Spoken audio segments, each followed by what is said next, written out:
Gonna let it do its thing. Hello, everybody. Welcome. I'm Lee Camp, joined by the always amazing Eleanor Goldfield. And we got a lot of news for you. We got a lot of stuff to cover. I don't know. People who just say opposite things, like every couple months, they just pick a new thing to say. They were just confirmed as the head of health and Health and Human Services and the head of National Intelligence. You know, one day they might be left wing, and the following day they're far right wing, and who knows? Who knows what's going to happen? It's so much fun. Accuse them ever of having been left wing. No, they say a couple left wing centrist-ish.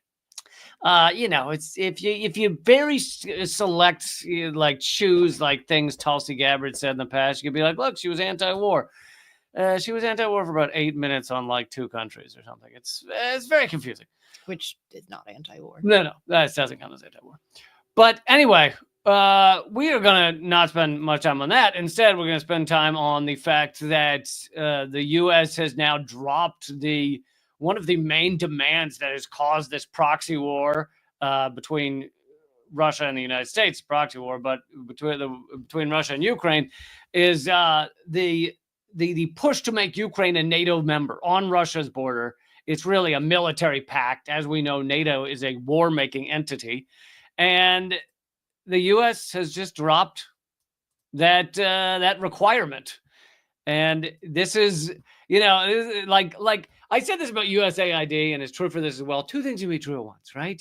Donald Trump and the people he's putting into power can be megalomaniacal, racist, festering piles of decomposing shit carcasses, like the body of a shit decomposing. They can be that, and for various reasons, they can be anti-war in Ukraine, and that's the reality we stand. And it's also they can be anti-USAID, and also USAID can be a largely coup-making factory, like.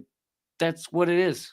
This is where like the American myths about agencies collide with this kind of, I don't want to say libertarian, because initially libertarians were cool. This sort of like America first, very jingoist, xenophobic political ideology. And it's like the myth about USAID and the myth about NATO are not what they really are. And so therefore pulling funding from them is actually something that's generally good for humanity. Even though when you look at, their elevator pitch of what they do, it sounds like it'd be a terrible idea to cut funding to. But actually, right. They fund something like 7,000 journalists around the world doing propaganda for the U.S. empire. Well, and NATO is, NATO is basically an extension of the U.S. military. I mean, there's nothing to suggest that it is anything but a tool for U.S. hegemony. So, and a way to start nuclear war with Russia because, hey, we got nothing else better to do. So, and I think it's like, again, like it's one of those, we can chew gum and walk at the same time. We're not saying that, hey, Hegseth and Trump are really great people. Nope. It's and man, have I had enough of the people that claim to somehow be left wing or even claim to be liberal, but or whatever they claim to be, but they're ball licking of Hegseth and Trump. It's like, no, you need to understand all of the nuance. We need some nuance here. And anyway, that being said, let's play the clip of Hegseth basically saying that they're no longer pushing for NATO membership for Ukraine, which was one of the biggest stopping points. I mean, or starting points for this. Also, can I just make a slight aesthetic comment? That he's a Fox News hairpiece? Yes. Right. But that, like, is everybody's goal now to look like a villain from a Batman movie, or is that just totally coincidental? I think they actually have modeled themselves after Batman villains. Okay. Yeah, that's absolutely correct. Just checking. That's so true. And Kissinger was actually Bane. Okay. The United States does not believe that NATO membership for Ukraine is a realistic outcome of a negotiated settlement. Instead, any security guarantee must be backed by capable European and non-European troops. If these troops are deployed as peacekeepers to Ukraine at any point, they should be... you need to notice he still has the U.S. propaganda garbage in there. Right. Like these peacekeepers we're going to send there. deployed as part of a non-NATO mission, and they should not be covered under Article 5. There also must be robust international oversight of the line of contact. To be clear, as part of any security guarantee, there will not be U.S. troops deployed to Ukraine. And let's also remember that one of they impeached Trump twice his last time around, and the first one was for not sending missiles to Ukraine, which were only held up for a little while. I don't think he held them up very long, but that's what they found to impeach him for. Not war crimes, not bombing children, not obliterating the planet and the environment, none of that. You can't go after him for the things that you do, you know? I have not bombed children. You mean the Democrats? Yeah. Right. That's why the Democrats would never impeach Trump for war crimes or even, you know, something as disgusting as his sexual assaults. It's like, well, that's the things that our president did too. So, you know, carry on. And James has a good point that Hegseth also has what is widely viewed as a white supremacist cross on his tattooed on his body. So, and I have mentioned this next point before about the Democrats. The Democrats have to take credit for leaving a void in foreign policy where literally these maniac Republicans seem like peaceniks. Like, the fact that the Democrats are so pro-war and so willing to allow genocide and allow the proxy, create the proxy war and everything else, that there is a void in U.S. foreign policy where anyone can step in and go, I just want to stop that one little war right there. And everyone goes, oh my God, he's creating peace around the world. Yeah, it's pretty amazing. So this is pretty big news, because this is something else that Biden could not even begin to say throughout his entire time in office, that the U.S. did not want Ukraine to join NATO. And then another thing that may finally end this. Yeah, I just saw that too. Yeah. Rocho in the chat says, wasn't that guy, meaning Hegseth, in Cape Fear? He does. He looks a lot like De Niro from Cape Fear. Maybe. See, they are modeling themselves after villains, but most of them want to look like American Psycho. But great movie.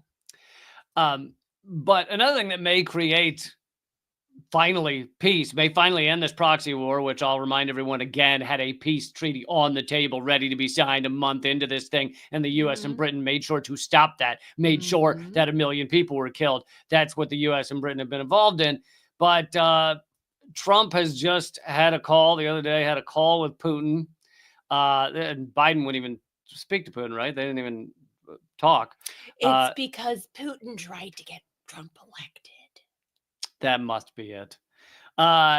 Anyway, Trump has said he had a lengthy discussion with Putin. And there's some interesting things in here, even though clearly Trump did not write this, because it's got complete sentences and things. It's like there's actual words that are words mostly. But you can tell whoever's shoulder Trump was staring over, telling him to write this, he did add this sentence where he goes, Putin used my very strong campaign motto, common sense. I came up with the phrase common sense. That's mine. I came up with the phrase common sense in all caps. We both believe very strongly in it. See, now that sentence that's not a Trump sentence. Trump sentence would be, we strongly believe it. Or so, like, it's not words. But anyway, or it's not sentences. But it's basically saying, it's acknowledging everything that the Democrats were unable to acknowledge while they were in power, which is like, we need to work with Russia to some extent. And also he mentions that this sounds like JFK's speech from right before he was assassinated. It says, we successfully worked together in World War II, remembering that Russia lost tens of millions of people. That's what JFK said 2 months before he was Guarantee killed. Trump didn't actually know that, though. Of course not. But here's the funny thing, is that this was a phone call between two oligarchs that are really just... Yeah, an oligarchy isn't just a Russian thing. That are really predominantly interested in you know, Putin has a kind of like Russia first idea. Trump, obviously, America first, but still not the majority of Americans. they both have this self-interest in their position, right? And so what Trump is out to do is basically like destroy the government and create all create like a living fascist state as opposed to a fascist state in kind of in terms of foreign and domestic policy that is facaded by a democracy and a republic. Trump wants to do away with all that. But what I find interesting here is that these are two guys who talked on the phone, which is a thing that you can do as a world leader, which Trump also proved vis-a-vis Israel, just like Reagan did when he called Israel. So I'm putting it out there. I'm prefacing it by saying that these are two oligarchs, and I have absolutely zero love for either one of them, particularly Trump, because I'm not Russian, so I don't have to live under Putin's rule. But so there's nothing to say here that like, oh yeah, I think he's great. I'm just pointing out picking up the phone is a thing that you can do before you create a proxy war. That's a thing that you have that ability. I know Biden didn't know his ass from his elbow or the phone from the light switch, but somebody can pick up the phone for you and you can make a phone call. But the thing is that it's less interesting to make a phone call than it is to create a proxy war if your balls are in a salad shooter, thanks to the military-industrial complex.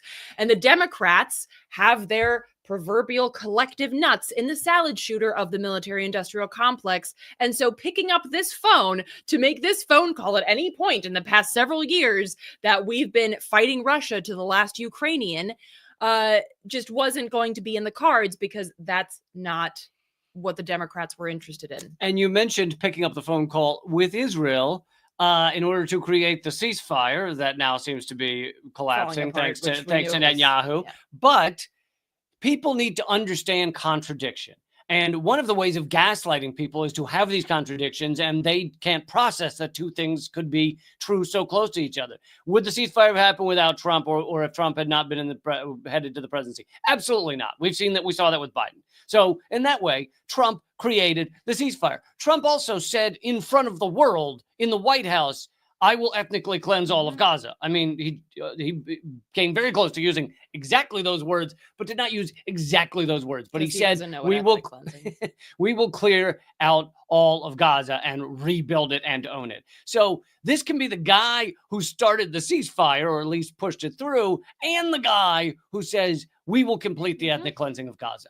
This is understanding contradiction. It's understanding nuance. Eleanor has a podcast called Radical Nuance, which is all about these dilemmas, these understandings. And if you are watching any other news or independent news or anything that refuses to acknowledge either half of those sides, then they're feeding you bullshit, because they're ignoring incredibly important thing. It's like the people who want to say, oh, look, Trump's going to end the war in Ukraine. Trump wants peace. And then you go, well, are you going to mention that he, in 1 year, in his first term, dropped 40,000 bombs with the Pentagon? 40,000? Are you going to mention that Hegseth is dying for war with China and war on Iran, and Trump largely is too? Like, you need to have both sides. Like, to understand any of these issues, you got to understand both these things. Yeah. It's a very mixed bag, and most of it is turds. All right, so we're going to move for a few minutes on to the immigration topic and the plans to enrich a lot of people by abusing people and their rights.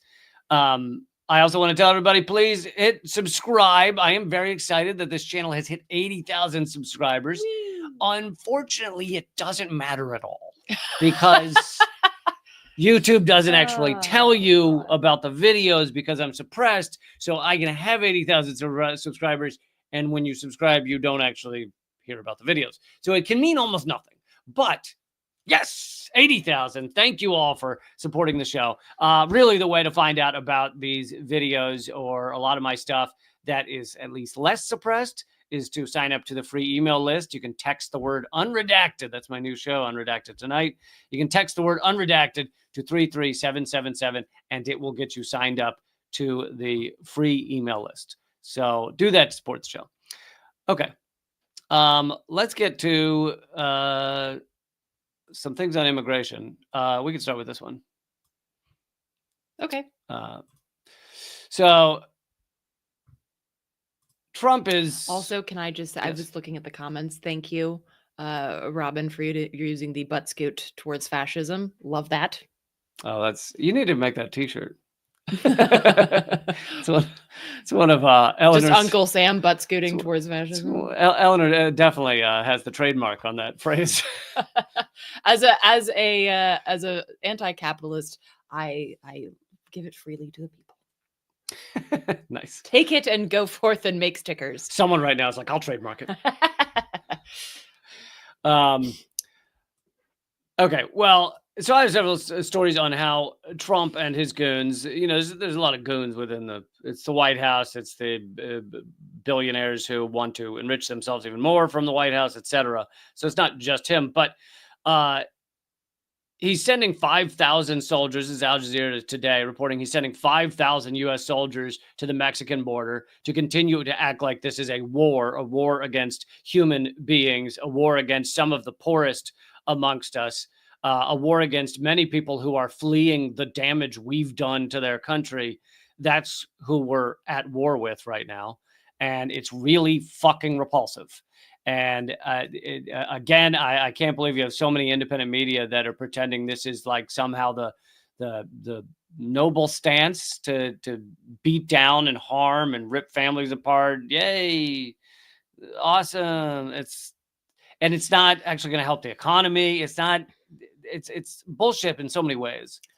I also just wanted to just take a 1 second tangent here. Having spoken to several veterans who left the military, you are expected to follow orders unless those orders are illegal or immoral. That's part of like I don't know what kind of oath, whatever it's called, that they take. This would be one of those moments. So, just a shout out to any military that might be, because this is active duty military that's being called, just a shout out that, and I know that a lot of people that get caught up in the economic draft could be the children of immigrants, could be immigrants themselves. So just going to throw that out there. I like that, the economic draft. I didn't come up with that. I came up with that. Trademark pending. Spelled with 2 G's. That name spelled with 2 and G's. a Q. This could be one of those times to push back and make that a stance and a movement, just like we saw people doing with regards to the genocide in Gaza. This is where active duty soldiers, veterans, people who have a connection to the military industrial complex machine can make their voices heard with regards to what's happening here. Just throwing that out there. Yeah. And so obviously Trump's raids and arrests and everything, where he's trying to ramp up from where Biden was, which was still it was pretty ramped incredible up. War on immigrants. But so this is from the Lever, inside the plan to let Trump track millions of immigrants. So this is a large surveillance apparatus. The private prison lobby has been quietly pushing a drastic expansion of ICE surveillance apparatus because all of that makes them money. So there's money involved in this as well. It's not just a hatred of immigrants. There's a lot of places, including private prisons, that are poised to reap billions as the Lake and Riley Act passes Congress. Mandates federal detention of undocumented immigrants accused of even minor crimes. Mm-hmm. Critics, including AOC, argue that the bill benefits private prison companies at taxpayer expense with a price tag of $83 billion. The act expands mandatory detention, allowing incarceration based on accusations without evidence. Boy, that sounds like fair and just system, doesn't it? Private prison stocks have surged. The companies like Geo Group and Core Civic seeing significant gains since Trump took office. Trump reversed a 2021 Biden executive order to phase out federal private prison contracts, increasing ICE's reliance on for-profit detention facilities. Detention centers are criticized for human rights abuses, inefficiencies, and detaining individuals who overwhelmingly lack criminal records. This is just fascism. I would also just like to make a parallel here.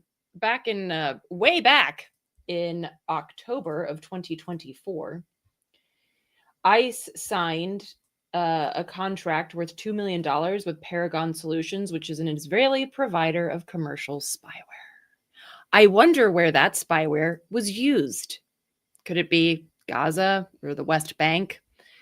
Similarly, in terms of detention centers, what the US is using in this case is not dissimilar from the system that the Israelis kind of inherited from the British colonial powers, which this is idea of administrative detention, which is you just get picked up by Israeli forces for doing anything, for a Facebook post or for standing in a way that they didn't like that you were standing. And they can put you in administrative detention supposedly for 6 months, but they can renew it indefinitely. And they never have to actually charge you with anything. They can just disappear you, which happens. And I have here something that I wanted to mention too, which is that there are now roughly 10,200 hostages, prisoners that Israel has taken since, and before October 2023, that was roughly 7,000. So it's an extreme increase. And much like what we're talking about here with these private prisons that are detention centers for migrants and refugees, you don't have to be convicted of anything. ICE can just pick you up. Border Patrol, our lovely Gestapo at the border, could just pick you up and put you in a cage, and your crime is trying to seek a better life. And this is what they're talking about with inefficiencies and, people being held with no crimes, not unlike Gitmo. So it's crazy how all of these things intersect, right? The colonial imperialist policies that intersect in all of these different places, whether that be in the West Bank or Guantanamo Bay or indeed at the border.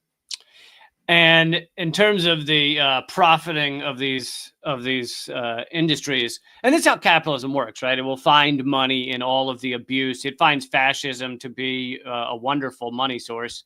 So it increases fascism and increases the size of their wallets. For-profit, this is also from the Lever, for-profit detention company Core Civic has already offered ICE an increase of 28,000 beds since Trump took office, which could mean $1.5 billion in new revenue, its CEO told investors yesterday. So they're bragging about this to investors on the private phone calls. They stand to make a lot of money. The two contractors, Geo Group and Core Civic, already received more than $1 billion annually in government contracts. So, this reminds me of we've heard these CEOs, like weapons contractors, when they have these investor phone calls. The weapon contractors, we've heard leaked phone calls where they've bragged that war in Iran is going to help our bottom line a lot, or the famous leaked memo from Goldman Sachs telling investors not to invest in cures, rather to invest in treatments, pharmaceuticals, etc., because cures don't pay well. There's not an ongoing income source with a cure. So don't invest in them. Don't create cures. That was a leaked Goldman Sachs memo to investors. And now we have this leaked phone call from Core Civic CEO telling investors, hey, we're really excited. We're going to be arresting all these immigrants. And that should really help our bottom line a lot. That should really help investors. This is what capitalism is. There's nothing, and under capitalism, this type of horror show, this type of moral bankruptcy is not illegal. It's just the entire system set up to promote this, to make this how it works. In order to stop this, you have to change the system. You cannot change the fucking face in the goddamn White House. It's got to be a systemic change. You cannot say money rules everything. Money can do whatever it wants and expect that it will just go towards what's right and environmental and sustainable and a better world. No, the people with the most money are always going to be the biggest sociopaths, the ones who do not view other human beings as meaning anything. That's the easiest way to succeed especially in big business, but sometimes even in small business, it's the easiest way to succeed. Well, yeah, and it's not like, just look at other countries where, for instance, in Venezuela, say what you will about Maduro from the left, but can you imagine a bus driver becoming president of the United States? And not because there aren't capable bus drivers, but because somebody on a bus driver's salary would never make it to that level. We won't allow it. The United States would not allow someone who is not an oligarch or oligarch friendly to become president of the United States, because you have to be willing and interested in protecting the oligarchy and protecting the capitalist system. So there's no way that you would become president if you were not interested in doing that. And I just wanted to make one more parallel here because I feel like it's an important thing to do. Yep. This is Let's Talk Palestine released this information today, and said we're not that, talking Palestine right now. Okay. Israeli mass abductions are so common that over 1 in 5 Palestinians have been held captive in Israeli prisons at some point in their lives. 1 in 5. Meanwhile, according to the Bureau of Justice Statistics, 1 in 3 Black men in the United States can expect to go to prison at some point in their lifetime. 1 in what? Yeah, 3 Black men. Yeah.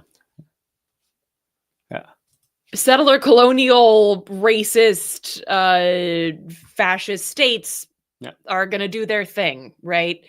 And if Britain created Israel in its own image, then the US perpetuated it.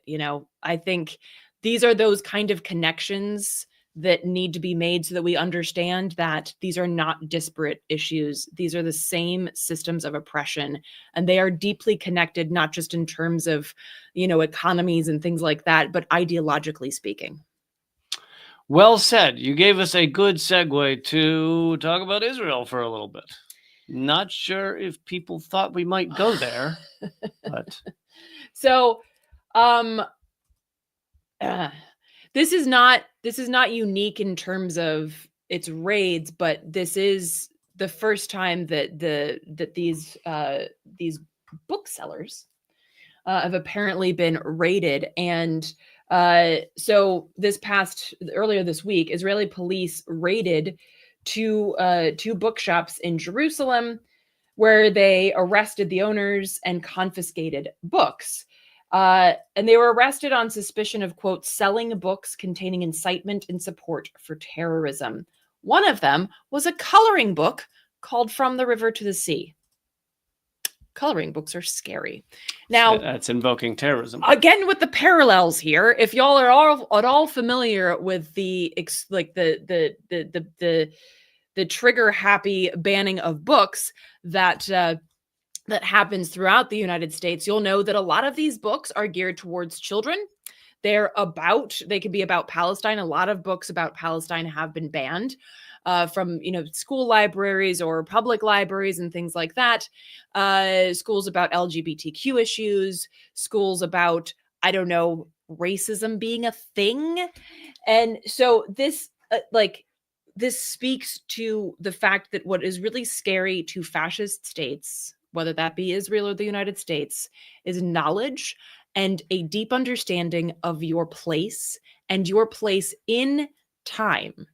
That as James Baldwin said, the history is not past. So understanding, like if you go into this East Jerusalem bookstore and you find out that this place that you're in used to be called Palestine, and this is what that means, and this is that is unacceptable to especially to the Israeli Zionist project that makes it sound like this has just always been Israel. There's just this influx of terrorists that are here right now, but we're going to fix that. Just like if you're trying to perpetuate this myth of the white supremacist city on a hill that has just always been lovely and wonderful and make it great again, it really gums that up when you talk about the genocide of indigenous peoples, when you talk about the fact that slavery never actually ended. This does not lend itself to that cozy American exceptionalist myth. And so this is, again, not anything new in terms of targeting those who are writers or storytellers. Rafat al-Arir, for instance, was targeted. The Palestinian poet and historian was killed in December of 2023, targeted specifically because he was a writer and a poet and a storyteller. And the poet who basically started the Great March of Return, I actually met him for 2 seconds in Washington, D.C. He was assassinated by Israel. Right. They need to kill the poets and the writers and the speakers and the academics that get people to understand what's going on. Yeah. So I wanted to share that again to make the parallel, and also to make fun of the fascists for being afraid of a coloring book. It's always good to do that. Okay, so some updates on the West Bank as well. Electronic Intifada always doing great work, and they're being arrested for it. Tamara Nasser is a great journalist, by the way. I interviewed her yesterday, and that will be on Project Censored's radio show next week. If you'd like to take a listen to that, this is her latest piece about the West Bank. And so for those who don't know, on January 21st, Israel launched what's called Operation Iron Wall that was specifically targeted against the West Bank. Put in hundreds of gates stopping people from being able to commute around the West Bank. That detonated entire city blocks, sniper attacks, aerial attacks. I mean, and as Israeli politicians have been very overt about, they are using Gaza-like tactics on the West Bank. And as Anarwa pointed out, they said, quote, "This is a spillover of the war in Gaza." And Tamara writes that Israel's ceasefire agreement with Hamas was met with strong opposition from the right-wing coalition of the Israeli government. And this compelled the Israeli government to frame the large-scale operation in the occupied West Bank as an extension of the war in Gaza. Haaretz pointed out that it was designed to give the far-right parties cover for remaining in the governing coalition. And since the 21st of January, the ceasefire went into effect on January 19th, nearly 50 Palestinians have been killed, over 100 have been injured. And of course, like it does all the time, Israel is doing this under the guise of crushing armed resistance, which is always BS. But what people have said, including the UN Secretary General Antonio Guterres, said that it is clear to me that Israel is not fundamentally interested in Gaza. It is fundamentally interested in the West Bank. And that's very true. I mean, when I talked to Tamara, she pointed out that ideologically, even religiously, and of course politically, the West Bank is far more important to Israel than Gaza. So they are really ramping up their violence on the West Bank as part of a long-standing targeting of the West Bank. And so she points out that I was going to say, and this also shows that this was never about Hamas. Like, Hamas is not in the West Bank. There's no hostages that Hamas is holding in the West Bank. So all of those arguments about, oh, it's October 7th, we're doing this in Gaza because of Hamas, if they release the hostages, well, then why are you bombing the West Bank? Why are you arresting everybody in the West Bank? Why are you putting in hundreds of gates to stop people from being able to move around the West Bank without going through armed checkpoints? Yeah, armed checkpoints where they don't know if they're going to be shot for no reason. Like, all of that is being done in the West Bank that does not have Gaza, that does not have hostages. So it just proves their nonsense. This has all been part of a ethnic cleansing campaign. Well, and as I pointed out with the hostages / prisoners earlier, the Israeli forces have basically admitted that they sweep up this many people and shove them in detention and jails and torture camps because they want to use them as pawns for later, to say, hey, you give us this and we'll give you hostages back. So just like a brief point to explain, there's something in occupied West Bank that's called an outpost. Now, all of the occupied territories in the West Bank are illegal under international law, but even according to Israeli law, these outposts are illegal. And basically what these outposts are is they're these kind of smaller numbers of settlers that gather in a certain area with a few caravans or structures, often unconnected to water and electricity. But what the Israeli government is trying to do now is trying to fast track the making these quote unquote outposts official under Israeli law. And to give you an idea, less than 7 outposts were established on average every year in the West Bank since 1996. But in 2024 alone, 59 outposts were established. That is, I'm not good at math, but that is many times the amount of 7.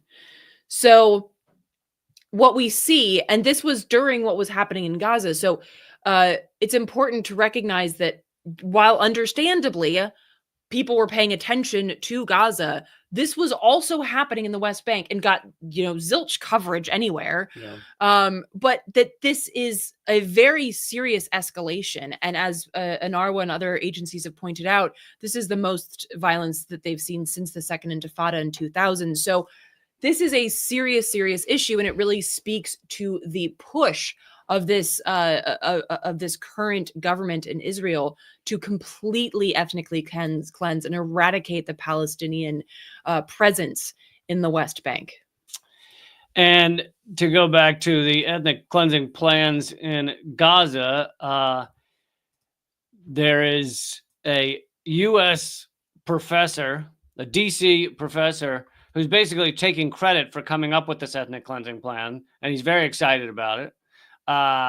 He's a George Washington University professor, Joseph Pelsman, and he apparently sent the plan to Trump to study Gaza relocation back in July, and he also sent it to like Netanyahu and others. But this, to me, this speaks to multiple things. And he keeps saying in interviews and everything, he keeps saying, you've got to start over. You've got to clear the place out. It's the only way to do it. And then they drew up, Netanyahu made these illustrations of the Gaza Strip with Let me guess, this everyone guy removed. has not been removed from his post at the university. Oh, you kidding? They love him. Meanwhile, if you were at CAFIA as a tenured professor, you are at risk of losing your job. He said, I figured, well, why don't I write some sort of out-of-the-box perspective on how to fix Gaza after the war is finished? What does finished mean? The paper went to the Trump people because they were the ones who initially had interest in it, not the Biden people. I was asked by Trump's team to think outside the box on what we could do after, quote unquote, the war, as nobody was really talking about it. Basically, what do you do after you've ethnically cleansed everybody? This is post-genocide. What's Gaza going to look like post-genocide? And, this speaks to kind of the academic class that is actually used for these horrific ideas. I mean, they're in think tanks and they're in universities, and they are funded to come up with these ideas of how to protect dollar hegemony, how to push the U.S. empire more around the world, how to shut down China, and how to ethnically cleanse Gaza. And it's not something that they're like that quiet about. This is someone who's very excited. Hey, my plan of exactly how to ethnically cleanse Gaza is being adopted by the U.S. government. And Trump is trying to force Jordan and Egypt into accepting this mass deportation of Gazans. I would also just like to point out, if you look at that picture now, I don't know if that's part of this I believe this penis wrinkles plan. I believe Netanyahu's office. I know they're the ones that leaked it out initially because I covered it when it leaked out. But so Netanyahu's office either was proud of it or created it. I think they might have created it. Okay, well, whatever. But I just want to point out that it is very, very Israel to put out an image like this. And for folks who are listening to this and not watching, there's a lot of green. Like the buildings look like they've got little like forest terraces and shit. There's a tram or a train or something. So, it's and not congested traffic and people are lounging on the beach and buildings are shiny, which means they're futuristic. Yeah. Everything is shiny in the future. But this speaks to the greenwashing that Israel partakes in constantly.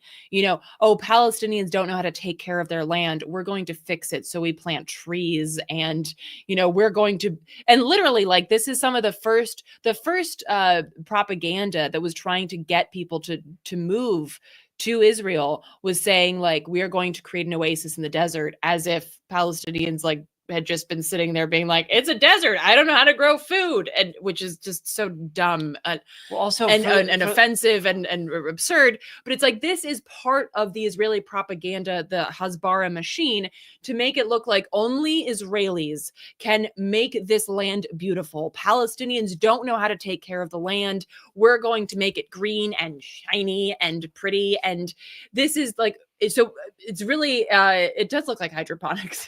But like, this is part of that, because a lot of people look at this, like people who don't really have a depth of knowledge, like, oh, well, I mean, I guess that looks nice, but this is part of that. Well, and of course, the resources to do anything are controlled by Israel. So of course, any of the construction, anything that Palestinians want to do at Gaza, Israel decides if they can do it, and then Israel blows it up. So of course.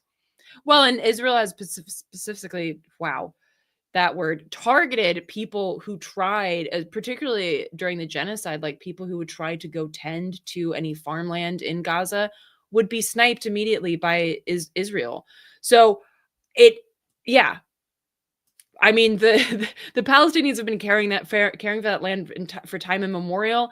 And also, Israel destroys farmland, burns olive groves that have been there for hundreds, if not thousands of years. So the idea that Israel is some kind of like, green and happy, it's all bullshit. It's all greenwashing.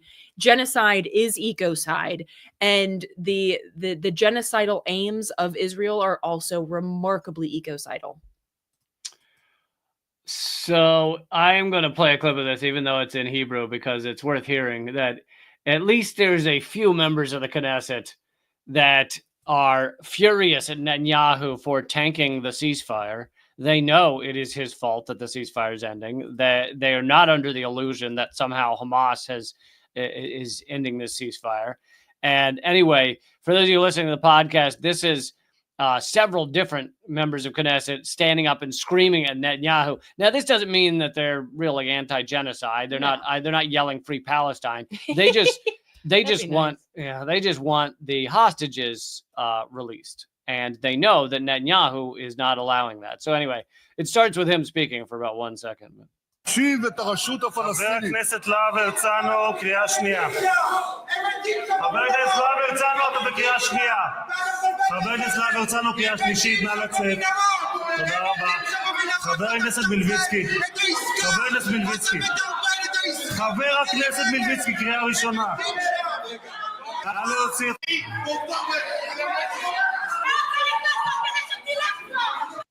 So anyway, they ultimately, ushers and things escort out the ushers. I really hope. Well, they're not cops. I just hope they're called that. Do they also have little programs? Today in the Knesset, we'll be talking about. Maybe. Here's your little guide to genocide. Here's your little genocide pamphlet. Thank you, Nina Kant, donated on Rumble. Thank you. Really appreciate it. And Nina Kant says, isn't Gaza overwhelmingly poisoned with dioxin that can't be cleaned up? So there are, I've read estimates that said like basically Gaza won't have arable land for like 100 years because of all the toxins that have been leached into the soil. I mean, it's been multiple atom bombs worth, and that's not something that you can just be like, oh, that can't just paint over that, like, some lead paint or something. I think it's like 4 or 5 Hiroshima bombs worth. Right. So yes, the land is absolutely poisoned, and that's also part of what they wanted to do. That's part of the plan, just like the, burning the olive groves, and trying to plant non-native species. It's very, it's very fitting. They plant these invasive species that are non-native to the area, and it's like, this is just so on the nose. But yeah. And then I thought I'd show, I can't actually play it out loud, but I thought I'd show a minute of Macklemore has another, this is his third, I believe, song for Palestine. It's also got some great other lines in there about the Resnicks owning the water in California, about prison labor being used to fight the fires in California.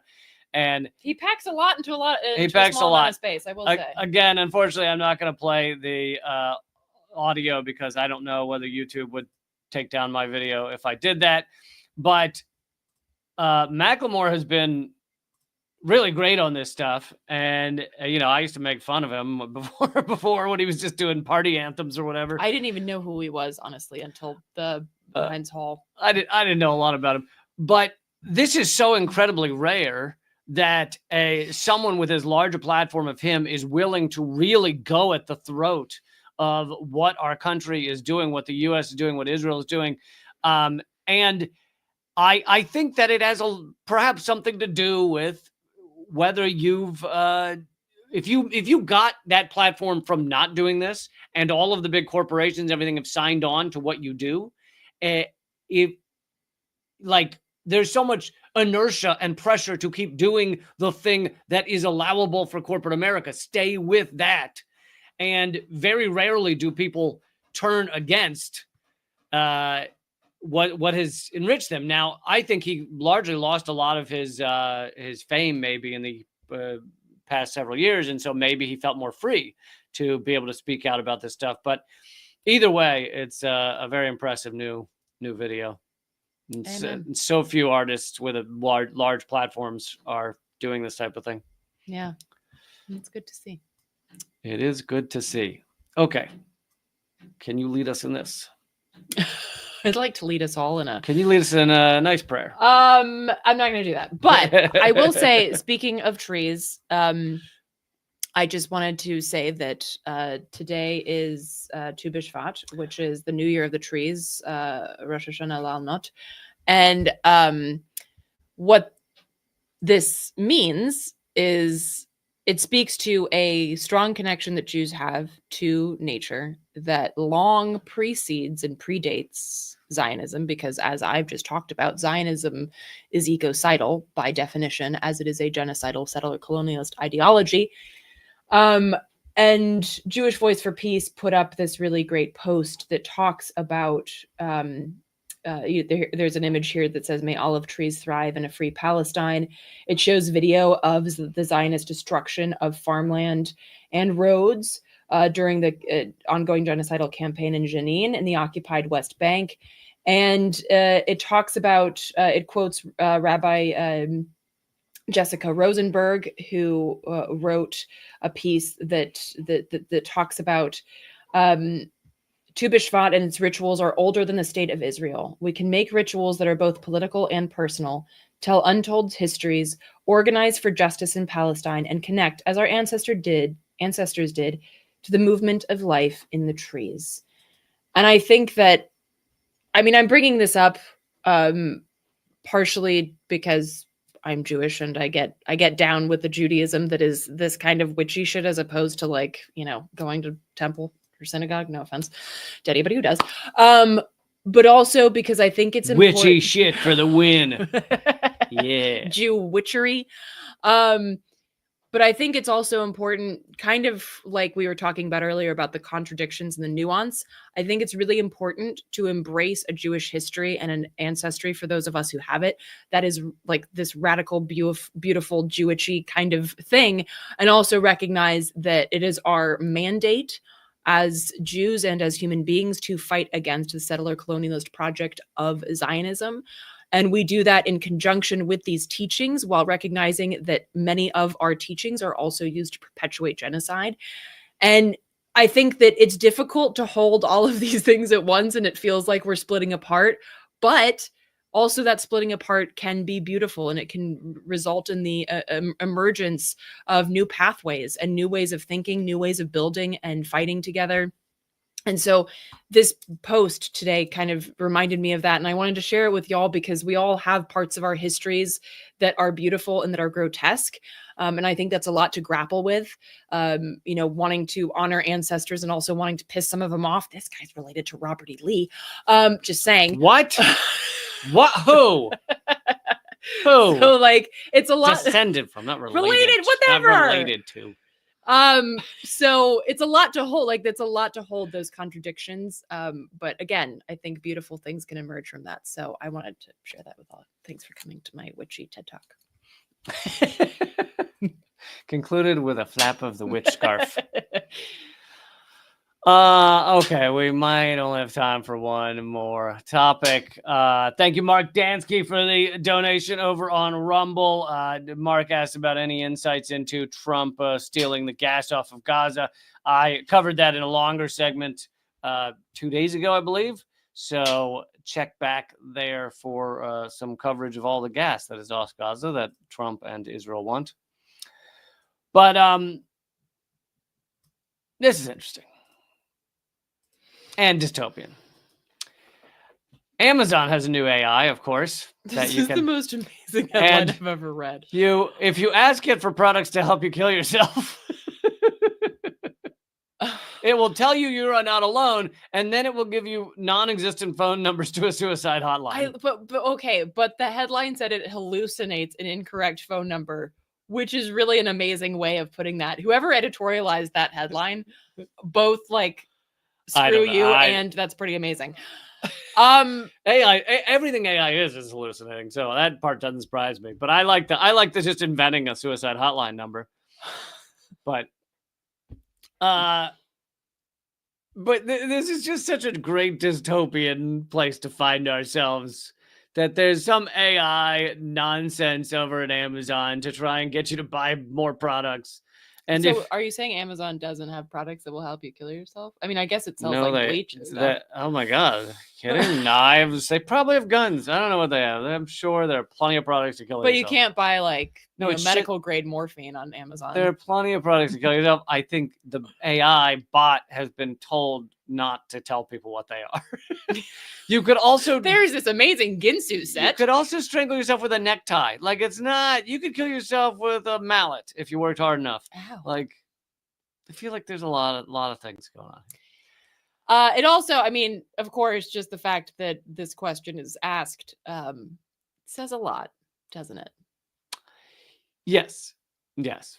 Also, why wouldn't it give you the correct number to the hotline? It cannot figure out the correct number of suicide hotline, which seems like the easiest thing in the world. But I don't quite understand how AI works because it also, still to this day, ChatGPT cannot tell you how many R's are in the word strawberry. Is that true? Yes. My brother told me about this, but months ago, and I checked it like a week ago. Well done. Wow. Look at you. I'm smarter than AI, oh my God. Did you see how quickly she did that, folks? Mic drop. I'm out. I'm cooler than AI. Wow. No, even to this day, if you ask it, it says 1, and then you go, that's wrong, try again, and then it goes, you were right to be skeptical. I have checked again, and it is 2. Stop. And yeah, I thought it would overshoot and say like 7 or something. It literally says it, and then you go, that's still wrong, and then it goes, wow, you are right to be skeptical of that answer. I have checked again, and it is 1. And stop. And then eventually it'll hit on the number 3. It is unclear why this is difficult for AI, but is that the only word? I'm not searching all the words. I don't know what it has trouble with, but like, does it know how many L's are in armadillo? But if you ask ChatGPT ways to kill yourself, it will give you a long. No, I'm kidding. I don't know what it is, but I do love that it just that the Amazon AI just makes up a number for a suicide hotline. Here it's 972-433-62798. Also, can we talk about how dystopian it is for a robot to tell you you're not alone? Yeah, no, it's all very disturbing. It's very disturbing. It says you're not alone, and then it says there's a lot to life or something. It says if you're having thoughts, call the National Suicide Prevention Hotline, which apparently doesn't exist anymore. But it gives the wrong number for when it did exist. Wow, the National Suicide Prevention Hotline no longer exists. It's now called the 988 Suicide and Crisis Lifeline, and its phone number was never the one provided by the AI. By the AI named Rufus.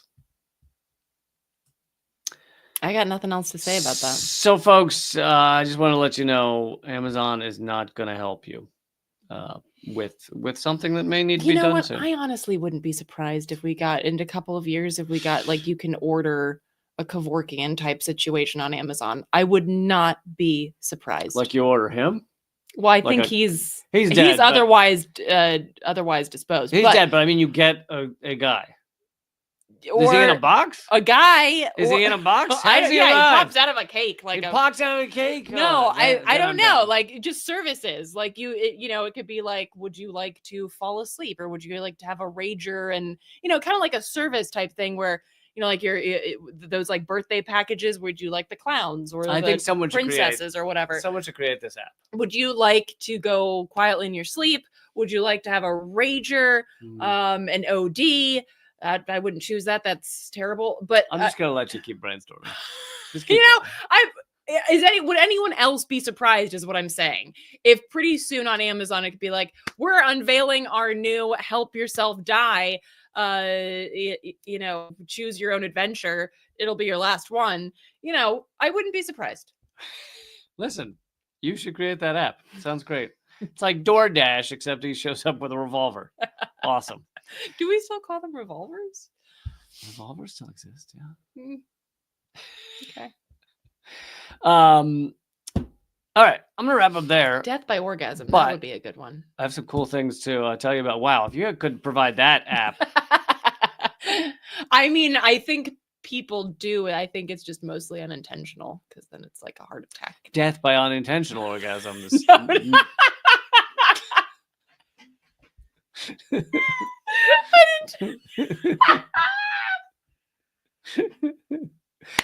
Is that when you get so excited you're killing yourself that you just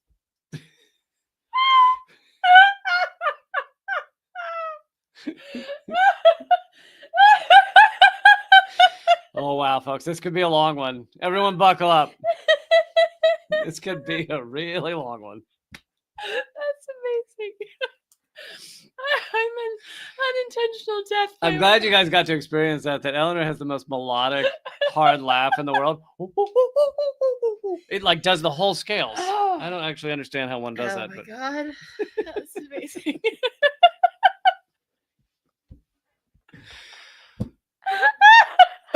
Okay, you take a break. I'm going to wrap up the show here because if we wait for Eleanor to stop laughing, this show will never end. But I would love for you guys to join the free email list, which you can do by texting in the US, texting the word unredacted to 33777. The Unredacted Night Show will launch next week. Eleanor would like to tell you about her podcast, Go. Or not so much. It's called Project Censored. I do have Should we take a vote on whether I leave this live stream going until Eleanor's laughed out or whether we wrap it up? I'd like to vote. We wrap it up. I'd like to vote for the wrap up. Just a reminder that because I'm starting Unredacted tonight, I will not have a members only episode tomorrow. So my shows and the live streams now are Monday, Tuesday, and Thursday, 3 p.m. Eastern, noon Pacific. And Eleanor finds that hilarious. Eleanor's going to go have an unintended orgasm here in a minute. So, see you Monday, everybody. Glad to end with a laugh. I always say the revolution will have laughter. Wow.